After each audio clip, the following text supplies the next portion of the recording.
This is Words Aptly Spoken, which comes from Proverbs 25:11. A word fitly spoken is like apples of gold in settings of silver. The written word is a precious treasure. We want to preserve written knowledge for God's glory and as an anchor to the history of the church and its classical conversations. We hope to encourage the reading of words and of the word. Welcome to Words Aptly Spoken, where Jennifer Courtney and I discuss a book each week from the Classical Conversations curated curriculum with you. This is a book club for lovers of the Word made flesh, and it's Thursday, June 8th. I'm Lee Bordens. This month, we'll be discussing books from a variety of strands in classical conversations. Tonight, we will discuss the book Number the Stars by Lois Lowry, the amazing story of how Denmark's citizens rescued their Jewish population during World War II. Next week, we'll be discussing Analogies for All of Us, a reasoning logic resource developed by Classical Conversations Multimedia. I also want to encourage you to join our other book clubs. We have one more this evening at 8 p.m. with Kevin Novak, and we're talking about That Hideous Strength, a deeper look at how the West was lost.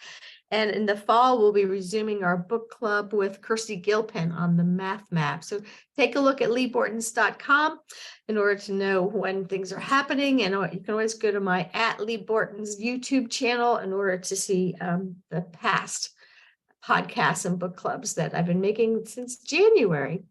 So let's begin our book club discussion. And we're going to have Julie's here and Christine are helping us to produce. And of course, we have our clubbers joining us too. So welcome to everybody. Jennifer, what are we doing? Well, we're going to keep practicing our tools. So we're going to take a look at Freytag's pyramid again and just dive into using that idea to understand this story. And possibly we all got to read it because it is one of the shorter books we've looked at. And so that'll be nice as we discuss tonight. And I'm pretty excited about this story. Before we kick it off with the story elements, though, Lee, I want you to tell us about the special copy of this book that you have. Yeah, thanks for asking. So every year, Classical Conversations has a theme that we celebrate around, and it's always something biblical. And we get a piece of art that's associated with it. And a couple of years ago, I realized that we should be buying books that are pieces of art since we are the keepers of the book. So I was really fortunate to be able to purchase a first edition signed by Lois Lowry copy of Number the Stars. And so we have it framed at the Classical Conversations office if anybody wants to come see it, especially at our national conference and commencement every April-May season. So that's why. So this year I've got a new one coming up, and I'm not going to tell you what it is because the theme hasn't been announced. But I look forward to collecting a first edition every year for a while now. It's really fun to see it hanging in the hall at the office. So I hope you guys get to see it too. Well, let's start with the exposition of the story, which is where we learn about the setting. So when and where is Number the Stars happening?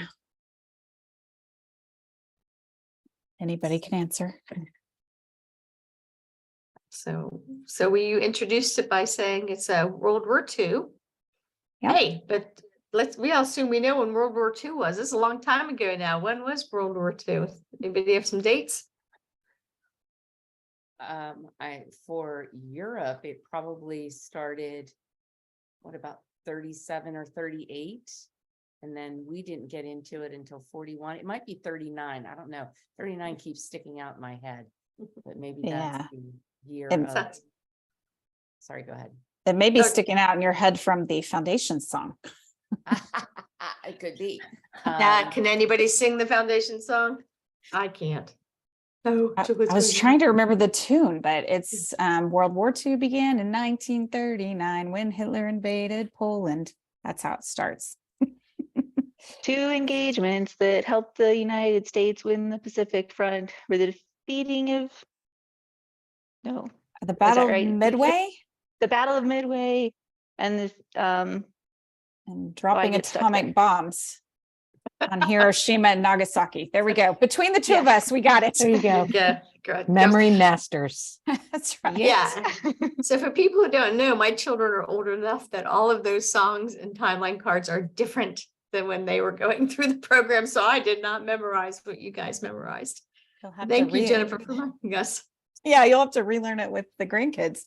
So I was thinking about this a lot this week because both of my grandfathers fought in World War II. And of course, we had Memorial Day last week. So one of my grandfathers, when we went to decorate his grave, we always spend a little time talking to the family about his experience because he was in the Philippines. And when the Philippines fell, he became a prisoner of war of the Japanese and was in the Bataan Death March. And then he was a prisoner of war from 42 to 45. So Long time. long stretch. Yeah. Well, I can't even imagine. Yeah. My husband's parents left Europe during at the end after World War II, and they had been in Latvia, and they were actually oppressed and put into a ghetto, and Hitler rescued them, which is a story that not a lot of people know about. And so they ended up leaving their families when they were older teens, 17, 18 years old, never saw their families again.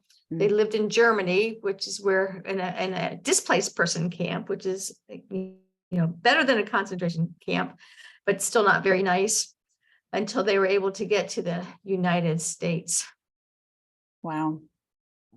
It's really one of the fun things that I do when I'm teaching Challenge 3 is my grandfather gathered up. He had to be in a military hospital for a long time after he was released from the camp in order to get well, because those men were pretty unhealthy. And so he had some time on his hands. And what he used that time to write letters to my grandmother that he later turned into a bound memoir. It's in the Library of Congress if anyone else wants to ever read it. And it's called Dearest Margaret.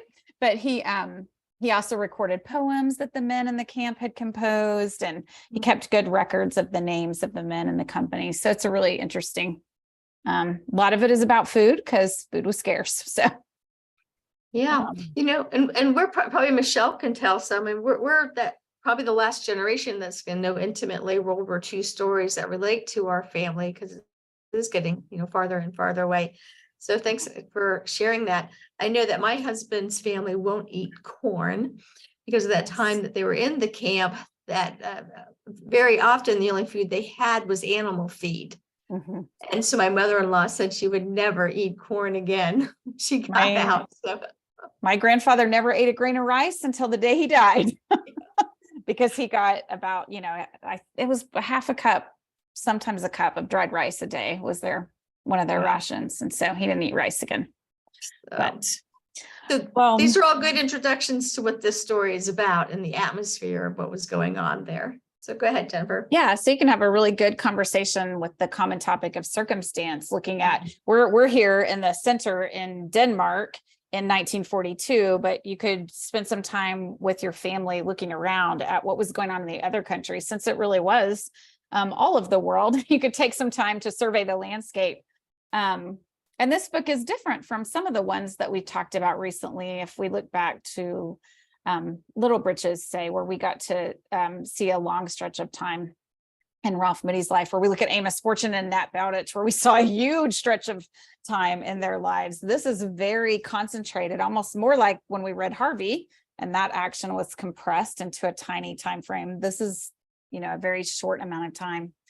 That in a very small country we're looking at. So it's kind of a confined setting. So tell me who some of these people are that are placed in this situation. Who do we have?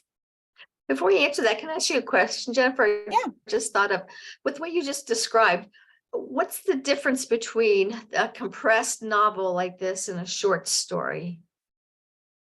Yeah, I think it's a little fuzzier because this is a children's book.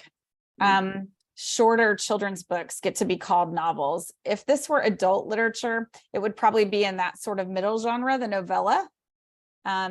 Because short stories, typically they cut them off at about 50 to 80 pages, and this is 130. So it would probably be considered a novella, but because it's for children, we go ahead and call it a novel. Thank you. But, yeah. Okay. So could I ask your question again? Oh, yeah. So who are the people that we're going to meet here throughout the story? You guys want to throw out a favorite character, or? Well, we have Ellen and Anne Marie. They started off for us. And where they are at a park. Yeah. They're running. Maybe, are they running? Yes, they're running. Yes, they're running. Because weren't they going to be in a race or something? Oh, through the school, through there's the some school. sort of I think festival or racing. Mhm. Yeah, I can't remember if it was the end of term, but yes, they were about to be in a race at school. So they were running. And they're about 11 years old and they're Yeah. good friends. Yeah. Which in that age is, of course, a lot of our novels that we read in Challenge A and B. We've talked about this before, are that coming of age. So that really early adolescent, as they're figuring out who they are, and their parents are ushering them toward adulthood. So we have that age group again. Good. Yeah, Who and else? then they have their mom and dad, like you just mentioned. I think that both of them are alive, and they also have some siblings. Yeah. So Yeah, Kirsty. She's a fun little character, isn't she? Yes, yes. Who was her big sister? Was it Anne Marie or Ellen? So the big sister is Lee's, and she has Oh. died by the time the story is open. But Yeah. but Kirsty, wasn't there, the one family had 3 daughters and Lee's died. right. Yeah. Then Anne Marie and Kirsty are the other 2 sisters that are then left. okay, so Anne Marie is her older sister. Yeah, Right. and then the Rosen family just has Ellen. Ellen, right. Mhm. Right. And they're of course the Jewish family. And so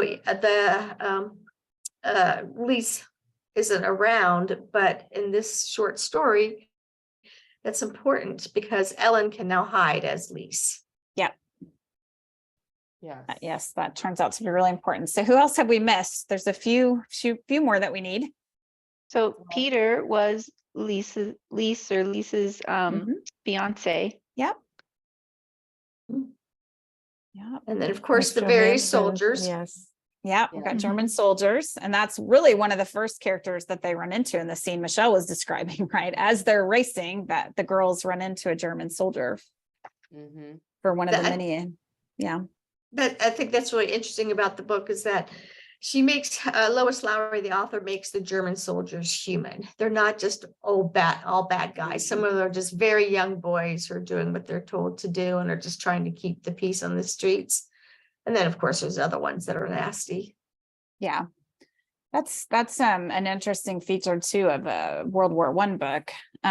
Partly because it's written by a German, but All Quiet on the Western Front has that same, you just really get that sense of how young some of these soldiers are, and they're just obeying orders. I mean, many of them are just have been removed from school even Yeah. to come I and find be it- soldiers. My David's in the military now, and so he sends me various books to read that he's reading that have to do with military life. And so I've been stumbling upon books I would never read normally. And I actually read one recently, the title will escape me, that was written from the perspective of a Muslim terrorist. And it was really difficult to read because you kind of fell in love with the guy. It was Oh yeah. about how human he was. Well, he was human, and yet you knew he was a bad guy too.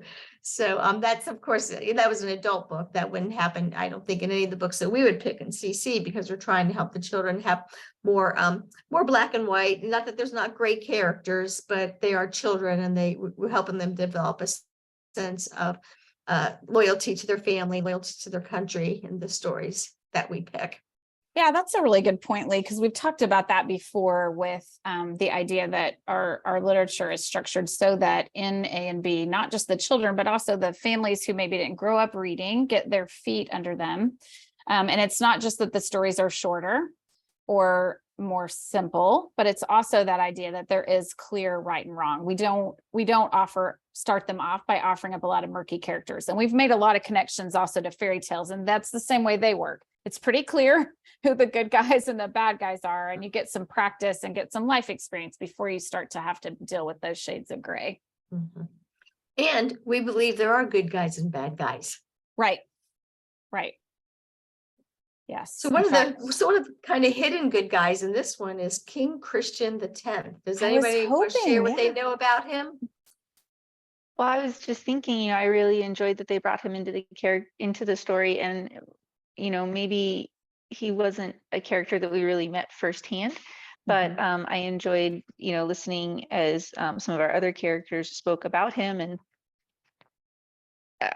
I mean, even for me, it was just interesting to think about, because I don't know, I don't consider World War II to be that long ago. It's pretty recent history, and to think about another country that was still a monarchy, just kind of growing up in the US, that feels like an older idea. And I know that there are other countries that are still also, but it's just not the first thing that comes to mind. So to think about this king and the way they spoke of him, and just with such love, and the way that he would ride around on his horse, and he wanted to be among the people, and well, even some of the sacrifice that he made, for what he thought was, for the best for his people. Yeah, it's I liked his interesting. character, even though we didn't know him very much. Because it's an interesting story, because he surrendered, and he did so because they really were just such a tiny country with few people and no soldiers, and they didn't have the tanks and the equipment to fight back. And so he thought that that was the better part of valor. And I just think this was, whether you agree with his decision or not, like, I don't know enough to debate it one way or the other, but obviously Lois Lowry thought that it was good. And you can tell because everybody knew what he had done and they still loved him. Yeah, you do see that strong sense too, that the parents are loyal to him, and they're raising their children to be loyal to him, that he's a good ruler. As you said, Jennifer, he's out among the people. He knows them and is caring for his sheep. Wasn't his reason for surrendering is that he didn't want to lose life in Denmark? He was trying to protect the people and not have families lose their loved ones. Am I remembering that right? Yeah, you remembering it right. Yeah, that's it's just but it's in contrast to say who was the prime minister before Churchill over in England, who kept saying, peace, peace, peace. Chamberlain. Chamberlain. Yeah, they had Neville Chamberlain, right? Yep. And was in my head there. But they had the ability to not surrender, to actually stand up for what they believed in, versus it seems like Denmark was in a different situation. Yeah. Yeah, so that we led right into this next question that we've talked about with some of our books so far this year, that after we name the setting, the time and place with our children, it's good to think about how the characters are either helped or hindered by their setting. And I think just to explore it just a little more before we dive into thinking about it with this book, literature is designed to serve as an analogy for life. That's what stories are for, so that we are helped to see truth through that embodied analogy. And so we are also always placed in a time and place, but we don't always see what helps and hinders us immediately. Sometimes we have to do that on reflection. And so it's nice to step outside the book and see how the characters are helped or hindered by the time and place where they have been put by God. So what kinds of things do you see about these characters that they're either helped or hindered by their time and place?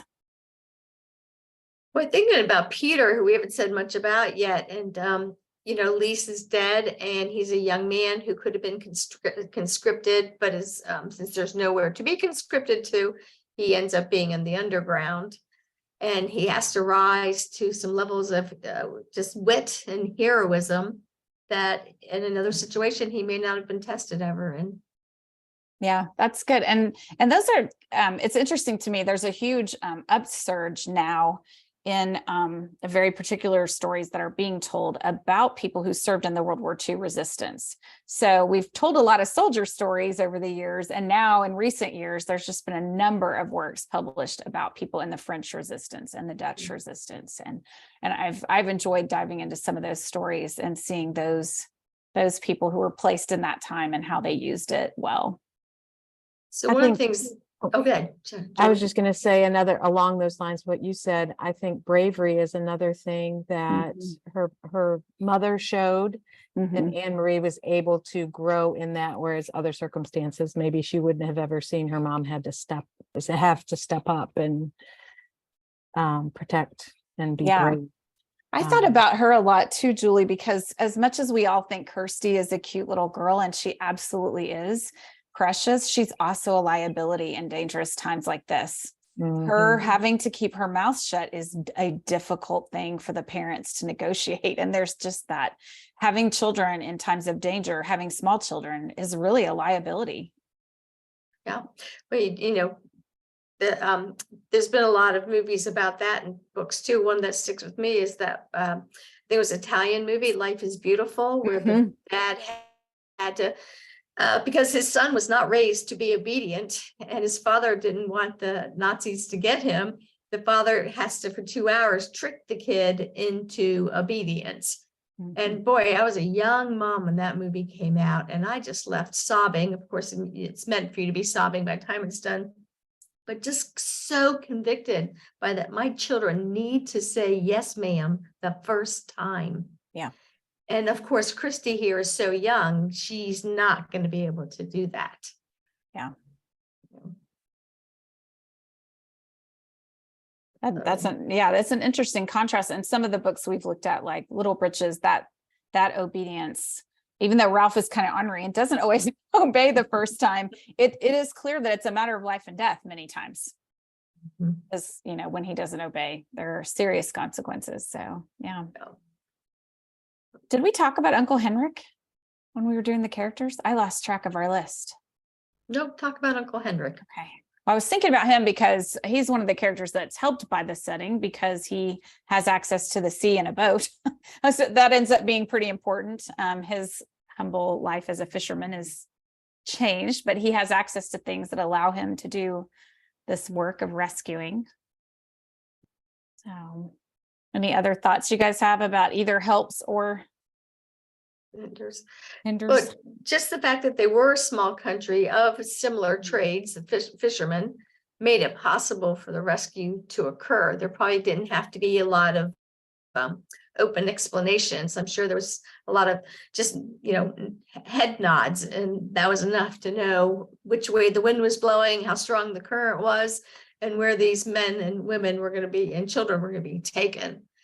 So I think that that's another interesting thing. It was an industry that the whole country embraced. Yeah.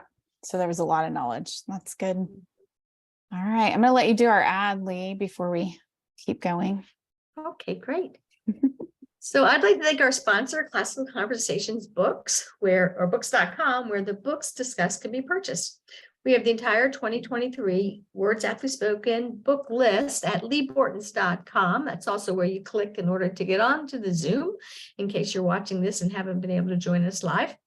And we hope that you'll join us Thursday nights at 7 p.m. Next week, we're going to talk about analogies for all of us, and come ready at 7 p.m. to play some word games and maybe even bring us a good joke. Nice. Okay. Thanks, guys. I like that idea. Well, I have a picture for us tonight. I have show and tell. This is from my trip to Mystic, Connecticut, and Mystic Seaport in Connecticut. And this is one of the actual fishing boats that was used in the rescue of the Danish Jews. It was donated to the Holocaust Museum in New York, but they didn't really, boat storage is an issue. So they moved it to Mystic Seaport, where it's a little easier to store and keep a boat in good trim. And so I really enjoyed seeing this after reading the story and seeing just how small it is. I hope you can tell in the picture. This is not a spacious craft. So what is it they told you? Were like all the boats this kind, or this was just an example of the commonest type? It said that most of them were. This was the most common size and type of boat that the smuggling was done on. There was variety among the craft, but they weren't large boats. So I thought it'd be fun to bring. I'm not a great photographer, but you can see it. If you guys want to go to Mystic, you can go see it. So I think that brings us. Wait. That's one of the characters. The boats are the character too. Yeah, that's good.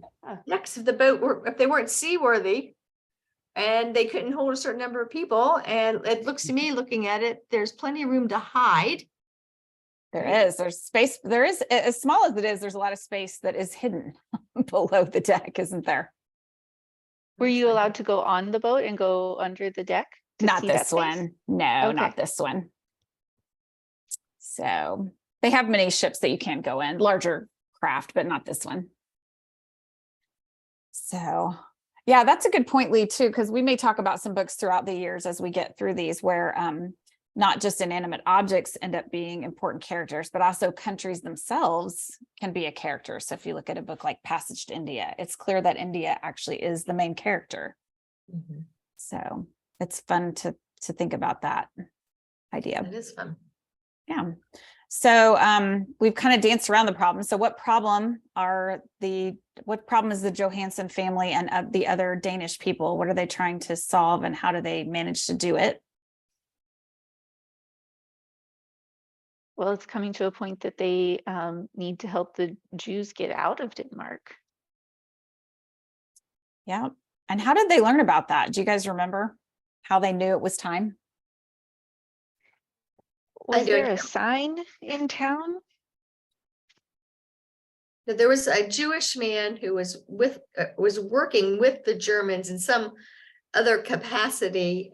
Oh, no, I know, a friendly German went to the Jewish synagogue and Yep. told somebody. That's what it was. Oh, Yeah, so the news traveled through the synagogue, which made me think of how important our own religious communities are, because in times of trouble, that is a way to spread the word, is when you have that tight network of communities, you can get the word out fast. And so they did. It went Without did they use the internet? Did they Nope. SM each other?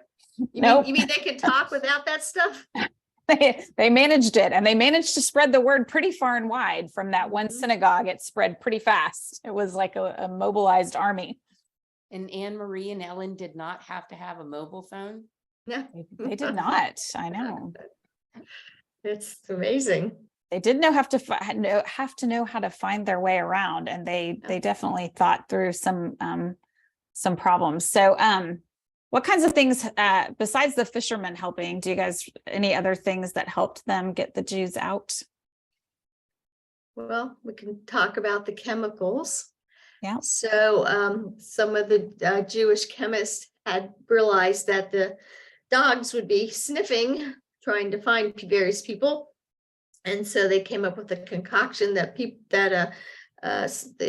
folks loading the Jews could use on a handkerchief, and it confused the dog's sense of smell. So they didn't know where the people were. Yeah, wasn't it something like rabbit's blood and cocaine? Or I mean, it's a very strange mixture. I know that all four of my kids were totally fascinated by that idea, that ingenious development. So Yeah. have you guys read this one with your kids yet, Michelle or Jennifer? Yeah, but it's been a few years since I've read it. I read it myself going through school, and then I read it again with my student last year, or this year. And it's interesting the different perspective you have when you read it, when you yourself are that age and then as an adult. Jennifer, did you find that you read it differently? In other words, because I knew when I reread it this past year, compared to when I read it when my children were little with them, and then I read it also when I was a lot younger, it seemed like the problem was closer because there's so much just negativity and ugliness going on, and so many like wars that can touch us. Did you get struck by that sense at all, or not really? Yes, I felt that, but I also I could tell that who I identified with changed. When I read it in school myself, I identified very much with Anne Marie and with Ellen, and I don't think I picked up on it then, but I had a really similar mindset to them, that all these problems are far away. They're grown-up problems. I don't think I had a lot of understanding about it. I remember being somewhat confused by the book. I remember the things that stood out to me was like the broken necklace. I was like, oh no, her necklace is broken. Yeah. Like that was the big tragedy in the book for me. And then reading it this time, I identified much more with I guess primarily the mom in the book, and thinking about, having to leave her husband to go to Uncle Henrik's, and how much more difficult it would have been, for them to communicate than it would be if I had to go stay with family. How much easier I would have it to communicate with my husband today. And just thinking about the enormous pressure, you feel as a parent to take care of and protect your kids. And at the same time, the burden you feel to do the right thing. And yeah, I had all different thoughts going through it. Mhm. I Yeah. think that's why, so your testimony right there as to why this is a book in classical conversations curriculum.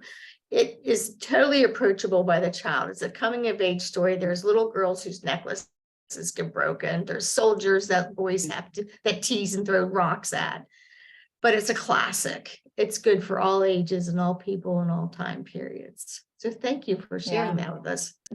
I found that when I was reading it as an adult, there were moments when I was breathless, when I wasn't breathless as a child. So both times I could recognize moments of danger, but they were different. So going back to your idea of the broken necklace, my immediate thought this time was, I hope that in a moment of crisis, my kids would have enough sense to rip the necklace off, right? That shows a great presence of mind on Anne Marie's part to act so quickly, knowing what danger her friend is in. And I just remember thinking, have I equipped my own kids to do that when the moment comes, to think Yeah. that through? Yeah, Jennifer, do you want to explain better what's the point of the necklace?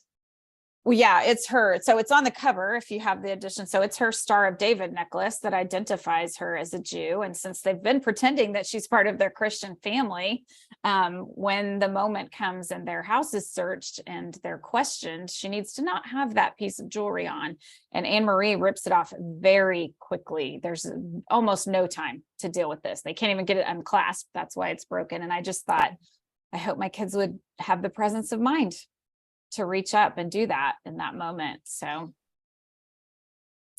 yeah, we're going to come back to the necklace too, when we talk about the title. So, do we want to look at I think we have our slide with our conflicts on it. Oh, do we not have that one yet? We may not have it this time. So we can talk about it because we've had lots of practice now with this group. So we've talked about man versus God, man versus society, man versus nature, man versus man. Did you guys think about what kinds of conflicts that you saw?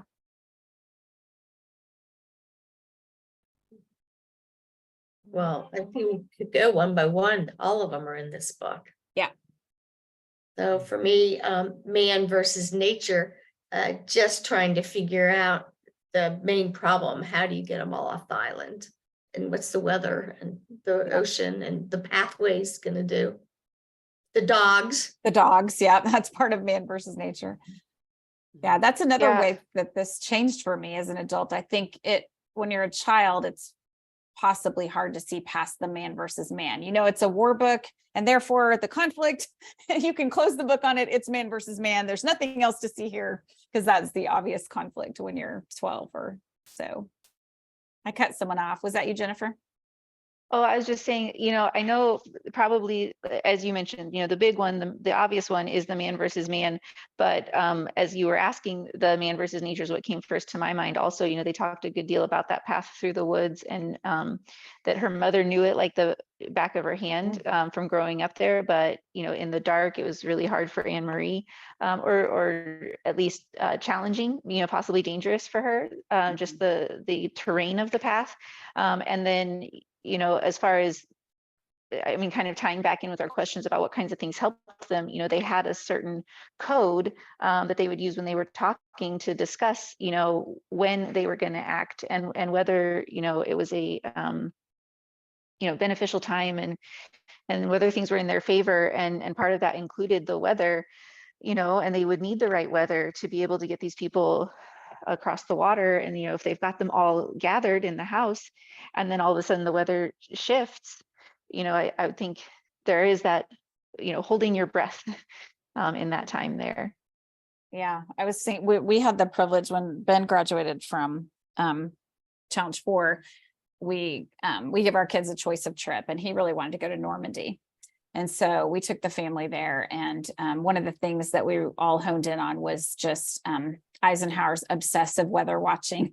It is really impossible to land the D-Day invasion if you don't have the right weather. And so just for me, hearing that tension of the number of times it got postponed really brings that home to you, that element. Yeah. How about you, Michelle? I was thinking of the man versus society, just in the general picture of what Hitler was trying to do, and how he was, marching through the European countries, and that all powerful, and all his hunger for power and his philosophy, and how he was just trying to transform the general society. And I don't know. I mean, I guess I haven't read enough about Hitler to really understand why the Jews. So sorry if I sound a little daft, but yeah, so that's what I was thinking as we were talking, was just man versus society. I think it's no different than anything else, Michelle. You could ask in other countries why whites versus blacks in slavery, and why the Germans and the French and the English all fought one another back in medieval times. Just sin. Yeah. But Well, yeah, yeah. that's a good, what you said is good too, Michelle, just that thought of, you have this, monomaniacal man who wants to rebuild society in a certain image, and particularly, I think probably his ultimate goal was to have dominion over all of a unified Europe, at least, if not more territory than that. Well, the Third Reich. Yeah. It's going to reign for 1,000 years. Yeah. Okay, so what about man versus self? Yeah, Anne Marie, so she just jumps out. I mean, she really struggled with being brave. And I think maybe because I read it with boys, and valor and bravery, for them to read about a girl being brave and the mother being brave, made them like, we want to be, I mean, it was good for them, but she struggled. I think there's, when you're little, and fairy tales and, all of that is far off. But when it came to her, she really didn't. She's like, this kind of stuff doesn't happen here. So I don't even know if I want or I know how to be brave. Yeah. So I think she struggled. I thought about that too. Anybody who would have fought in the resistance. So if you look at Peter or Lise, even though it's not here in the story, that there was a battle of themselves. I mean, here they are about to get married. That's a huge sacrifice. Normally when you're young and getting married, you're pretty focused on the two of you. And they made a really hard choice, but that there was a battle within before they came to that decision. And then of course there was great cost because he lost her. Well, and it's funny too, because the older you get, the more of a reason you have to be brave. She hadn't developed a love for Denmark or a love, or, she didn't have the experience yet that, our men go off to battle because they are proud of America, or they're proud of their country. And for a little kid, I mean, that hasn't developed yet. So it's almost like you got to conjure it up as a child to be brave. So That's a good point. I like that, Julie. Well, back then you really had to adjust and adjust quickly. And for me, seeing the contrast, reading it with my 13-year-old, because we waited to go into Challenge A, my 13-year-old daughter is like, these kids nowadays are just, they have it so easy. And I think that when they read this book again, as they're older, they will see that. Whereas now they're still just too young to see that. But you think about all of these young people during this time and the struggle that they all had to go through.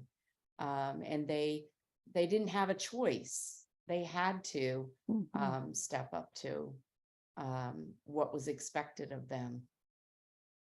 Yeah. And I kept thinking about, this is weird. Sometimes I make stretchy comparisons, but you guys are used to that now. So I'll just keep going. I was thinking about, but probably one of the greatest scenes of battling man versus self in all of literature is Jean Valjean in Les Mis, where he has to decide whether or not he's going to reveal his identity. And so if you had an adult novel like that, and particularly one that's Victorian and long, you would get a lot of insight. So there are pages upon pages of Valjean staying up that night, trying to decide what is right in the eyes of the Lord, whether he needs to keep himself hidden in order to protect certain people, or whether he needs to reveal his identity because that's honest and that will save someone else. And it's a pretty big and it's a difficult moral dilemma, because either way, he's going to cause pain to someone. And so he's up all night, he's praying, he's, it's his Gethsemane moment. And I was thinking in this book, because it is for children, she doesn't show you that, she shows you their actions, but as an adult, you have enough imagination to know that there were some of those agonizing nights of, we're getting ready to stand up against an enemy that's much greater than us on the face of it. And I So, do love, again, why we choose these books is that our children can have this experience through literature. mhm, They don't have to be at war to learn bravery. We can subject them to Anne Marie's struggle with not having bravery and her coming to it through literature, and hopefully, continue to have these conversations, especially the older challenge levels. The conversations just go deeper from there, so it's one of the things I love about every book that's chosen. Good. Well, in this one in particular, I just again feel like it's more significant than normal. So like if your church is involved in mission donations to what's going on in Ethiopia or the Ukraine-Russian border or wherever it is, you can say to the kids, there's a little 11-year-old Anne Marie somewhere over there, and we need to send her some money. Can we give up the movie this week? mhm. Right? These stories give us that power with our children, and where they Yeah. can believe us. If you don't read books to your kids, they don't believe you as an adult. And so now we wonder why there's so much cynicism among children. They don't have stories. Yeah. Mhm.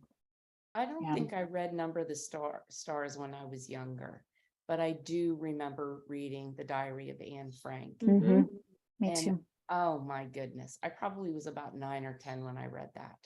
And it was so impactful to me. And so as I was reading this book, I was drawing upon Anne Frank, because I felt like I knew exactly what was happening, because it was all first person.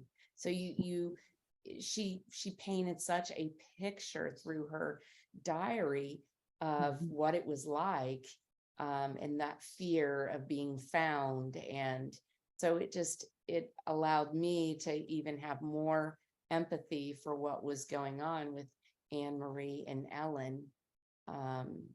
So yeah, that's again, just making that bridge between having books to help us understand the different circumstances. And then the hiding place too, of course, that's kind of the next level of this, where we take our challenge. Is it challenge one B. or two? They read it in B. Challenge B. So, you dive a little deeper into the atrocities, and then you go and see the Holocaust Museum, and it's like, Right. wow, it was real. You've brought that experience, as much as we can to their experience. Right. And Michelle, you've landed on exactly what makes that work in story, and that is giving that tragedy and the numbers a human face that we can identify with. So we've talked about that with, if you look at Uncle Tom's Cabin, the abolitionists were up preaching about slavery for many years and talking about the atrocities and talking about the numbers. And then Harriet Beecher Stowe makes up someone fictional and tells his story, and suddenly people want to take action. And similar things are told about Charles Dickens and Oliver Twist, that all these do-good societies were going around telling people that there was an orphan problem and a problem with street children in London, but it wasn't getting addressed with such fervor until he made up a little boy named Oliver Twist. And suddenly people could, it moved their hearts in a way that statistics and sermons sometimes don't. So. The other thing I want to just point out is that I think why this book meant so much more to me last year when I read it again, and picking it out for the theme, is because I knew pastors who were in jail because they wouldn't comply with COVID. And Yeah. I knew their children were frightened. And I had two CC friends whose different families, different stories, but their fathers were in jails for crimes they were accused of that they didn't commit. Mm. And both are now out of jail. The truth came to light. So it's not like this really is that far away. It can happen here tomorrow to any of us. Mhm. Yeah, that's Well, a good and point. one other side of this time that isn't really in this book is, you know, when the US did get involved, right? Like our conflict was a lot in the Pacific and with the Japanese, right? And so here in the States also a lot of people of Japanese heritage ended up in just detainment camps, right? Mhm. And there's one actually just maybe an hour or so north of me, and we took the kids there, and they were like, "Wait, what happened?" And you know why? Like, wait, there was no reason. Yeah. So Just I know fear. that's the whole different aspect of it, but like that happened here. Mhm. Yeah. Right. I had two dentists that were interred as children Really? when I lived out there. Yeah. Yeah. Two of my dentists were Japanese, and yes, they were interred. They were first generation Japanese Americans. And yeah, Wow. they were. So because we're running out of time and I want to give Jennifer a chance to wrap with the title, I think what's really important about this discussion, and it usually takes more than a half an hour to get here, but we get here almost every week, is that it's very easy to turn off the TV and the devices if mom and dad share stories like this. Mhm. It's reading these small books that we have time for and our children can pay attention to that inspire us to say, I remember when grandma said or did, or your dad had to. And so just really thank you, Jennifer, for helping to lead these conversations. And, you know, what are we starting off with? Something just kind of like almost boring, but Freytag's pyramid. Yeah, right. And yet it leads to the right places. And it's a simple device anybody can learn to use. Yep. And starting on the surface is always what gets you, what allows you to go deeper. And I think your point is well taken too, Lee, that because these books are short, we can read them with our older challenge students. They will, if you do this as a family read aloud and you have someone who's in challenge 3 or 4 about to leave your home, they're going to enjoy it as much as they did in A, and they won't remember as much as you think they will. So it's good to revisit it. But I'm going to have to skip past our title because it is time for our closing quotation. So if we can go to our last, I put this in here. This was from Lowry's epilogue. And so I'll just read it aloud to us for the sake of time. And this was from a letter from one of the young resistance fighters that she read as she was writing the book. And this was on the night before his execution. And this is what he said. And I want you all to remember that you must not dream yourselves back to the times before the war, but the dream for you all, young and old, must be to create an ideal of human decency and not a narrow-minded and prejudiced one. This is the great gift our country hungers for, something every little peasant boy can look forward to and with pleasure feel he's a part of, something he can work and fight for. And so I did not pay attention to the epilogue before, and this was something I would love for all of us and for our families to long for, is that gift of human decency. Mm-hmm. Good. All right. It was a great end to a conversation and a great end to a book. Thank you guys for being right. here, and we'll Thanks, see you next guys. week when we Thank do you, some Susan. analogies. Bye. Sounds good. Bye, guys. Bye.